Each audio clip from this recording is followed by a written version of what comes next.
नमस्ते जी। 365 बुकनेस चैनल में आपका बहुत बहुत स्वागत है। आज चिंता छोड़ो सुख से जियो का पार्ट 2।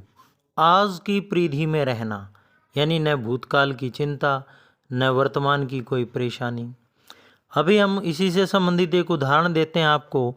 श्रीमती E.K. शिल्ड्स हताश होकर आत्महत्या करने पर उतारू हो गई थी। अपनी बीती सुनाते हुए श्रीमती शिल्ड्स ने बताया कि 1837 में मेरे पति का देहांत हो गया था। मैं बहुत दुखी थी। पास में कोड़ी भी न थी।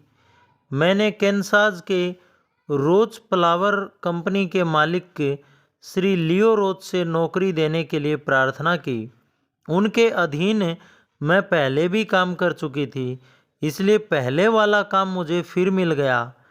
पहले मैं देहात और कस्बों के स्कूल बोर्ड्स को पुस्तकें बेचकर अपनी आजीविका कमाती थी। मेरे पास उस समय मोटर थी जिसे मैंने अपने पति की बीमारी के दिनों में बेच दिया था, किंतु इस बार फिर मुझे मोटर खरीदनी पड़ी। महामुश्किल से जो पूंजी मैं जमा कर पाई थी, उसे देने के बाद बची रकम की किस्तें तय करके एक मोटर खरीद ली और पुस्तकें बेचने का काम फिर से शुरू कर दिया। मेरा अनुमान था कि इस प्रकार अपने काम को निराशा से छुटकारा पाने के लिए, किंतु अकेले गाड़ी चलाना, अकेले भोजन करना मेरे लिए बोझिल हो उठा। और फिर लाभ की दृष्टि से भी जिस क्षेत्र में मैं काम करती थी वह बेकार था। यहाँ तक कि मोटर की किस्तों का अल्प भुगतान करना भी मेरे लिए कठिन हो गया। 1937 के बसंत में मैं वॉर्सेलिस के बाह्य प्रांतर मिसौरी में काम करती थी। वहाँ की सड़कें बड़ी उबड़-खाबड़ थी। वहाँ के स्कूल विपन्नावस्था में थे। ये मुझे अपना एकाकीपन इतना खलने लगा कि मैं हताश होकर आत्महत्या करने के लिए उदात हो गई। जीवन में सफलता की कोई आशा न थी और न ही कोई मोह था कि जिसके लिए जीती। नित्य सवेरे अपनी दिनचर्या आरंभ करने में बड़ा भय लगता था। किसी न किसी बात का डर लगा ही रहता था। मोटर कार की किस्तें अब तक नहीं चुका पाई थी। घर का किराया भी देना था। खाने पीने के लिए कुछ था ही नहीं। इधर स्वास्थ्य भी गिर रहा था और उधर डॉक्टर को देने के लिए दमड़ी भी पास नहीं थी। ऐसी थी मेरी अवस्था। किंतु उस अवस्था में यदि किसी ने मुझे आत्महत्या के प्रयत्नों से रोका, तो इन दो बातों ने मेरी मृत्यु से मेरी बहन को गहरा धक्का लगेगा और दूसरे, अपने अंतिम संस्कार के लिए मेरे पास पर्याप्त रकम नहीं थी। इसी दिन मैंने एक लेख पढ़ा जिसने मुझे निराशा से उबर कर जीने का साहस दिया। उस लेख के एक प्रेरक वाक्य के प्रति मैं सदैव कृतज्ञ रहूंगी। वाक्य इस प्रकार है: समझदार के लिए हर सुबह नई जिंदगी लेकर आती है। मैंने इस वाक्य को टाइप किया और अपनी गाड़ी के सामने वाले शीशे पर चिपका दिया, ताकि गाड़ी चलाते समय यह वाक्य बराबर मेरी आंखों के सामने रहे। मैंने महसूस किया कि एक एक दिन करके जीना इतना कठिन नहीं है। मैंने सीख लिया कि भूत को कैसे बिसराया जाए तथा आगत की चिंता का निराकरण कैसे किया जाए। रोज सवेरे मैं मन ही मन कहती, आज नई जिंदगी का श्री गणेश है। इस प्रकार अब मैंने अपने अकेलेपन और निजी भय को, निजी परेशानी पर विजय पा ली। अब मैं सुखी हूँ, बहुत हद तक सफल भी। जीवन के प्रति मुझ में अदम्य उत्साह और अनुराग है। मुझे अब विश्वास हो गया है कि जीवन की विकटतम परिस्थिति भी मुझे भयभीत नहीं कर सकती। मुझे अब भविष्य की बिल्कुल भी चिंता नहीं है। मुझे 2 दिन करके जीना सहज मालूम पड़ता है। मैं यह भी मानती हूँ कि समझदार के लिए हर सुबह नई जिंदगी लेकर आती है।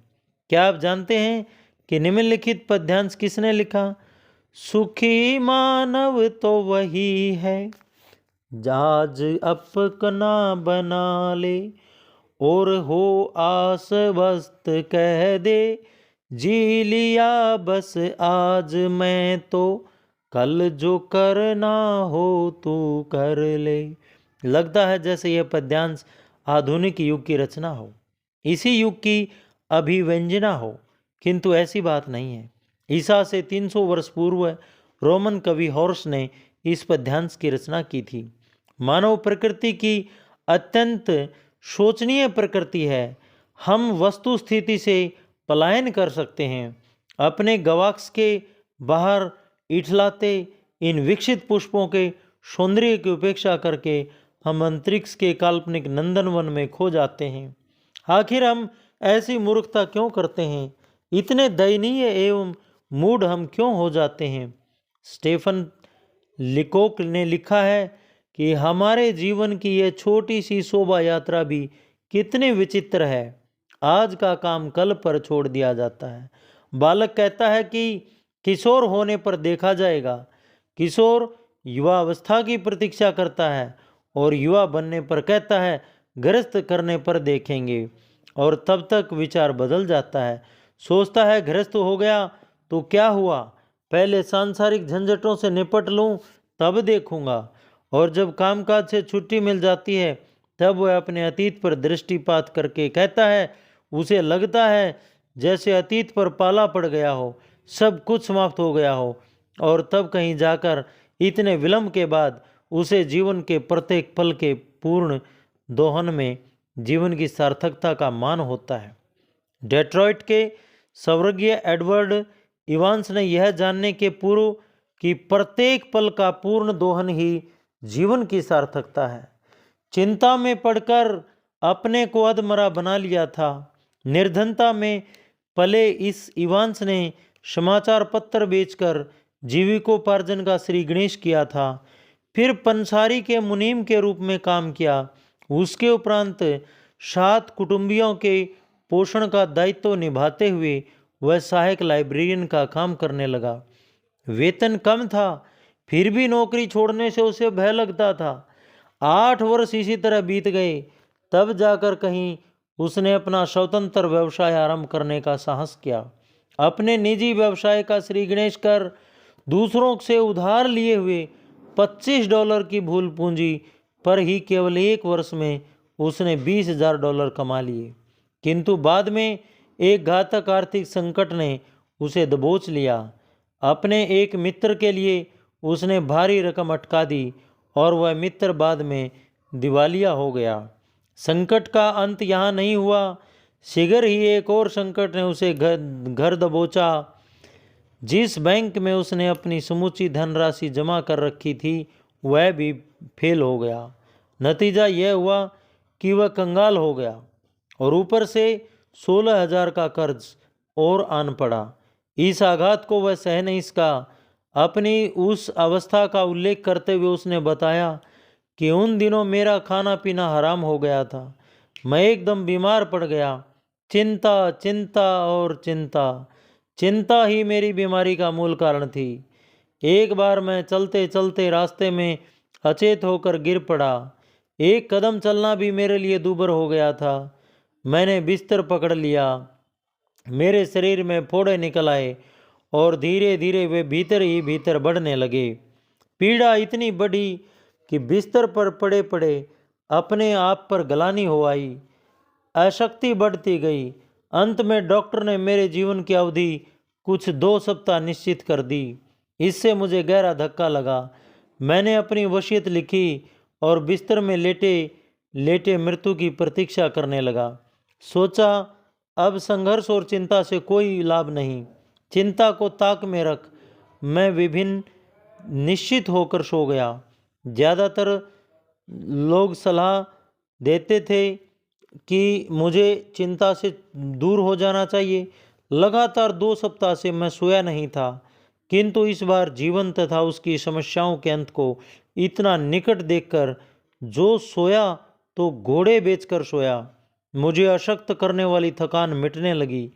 मेरी भूख बढ़ी और साथ ही मेरा वजन भी। कुछ ही हफ्तों में मैं बैसाखी के सहारे चलने योग्य हो गया और 6 सप्ताह बाद तो अपने काम पर भी लग गया। पहले मैं 20,000 रुपये वार्षिक कमाता था। अब $30 प्रति सप्ताह की नौकरी करके भी मैं प्रसन्न था। मैं जहाज़ों पर चढ़ाई करने वाली गाड़ियों के पहियों के पीछे रखे जाने वाले अटकन बेचता था। चिंता का फल मैं भुगत ही चुका था, इसलिए इस बार चिंता को दूर ही रखा। न तो मुझे बीते का पछतावा था और न ही आगे का मन भय। मैं अपनी संपूर्ण शक्ति और उत्साह के साथ अटकन बेचने में जुट गया।